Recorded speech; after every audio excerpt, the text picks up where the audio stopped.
प्रचलित लोक कथा के अनुसार संत तुकाराम अपने शिष्यों को रोज उपदेश देते थे।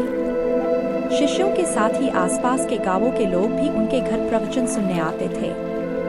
आसपास के क्षेत्रों में उनकी प्रसिद्धि काफी बढ़ गई थी। संत तुकाराम का एक पड़ोसी उनसे जलन की भावना रखता था। वह रोज प्रवचन सुनने भी आता था।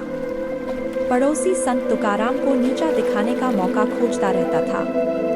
एक दिन संत तुकाराम की भैंस उस पड़ोसी के खेत में चली गई और भैंस की वजह से पड़ोसी की बहुत सारी फसल खराब हो गई। इससे पड़ोसी को बहुत गुस्सा आ गया। वह गुस्से में संत तुकाराम के घर गया और गालियां देने लगे।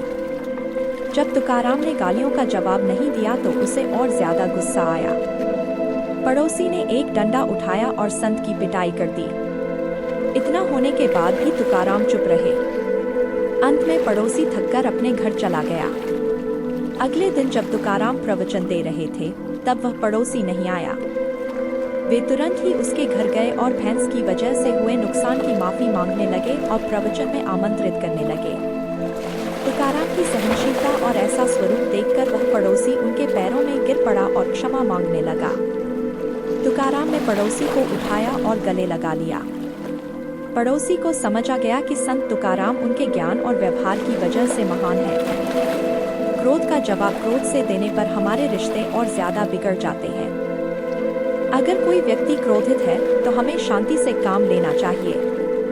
एक ही समय पर दोनों लोग गुस्सा करेंगे तो वाद विवाद ज्यादा बढ़ेगा और रिश्ते बिगड़ जाएंगे।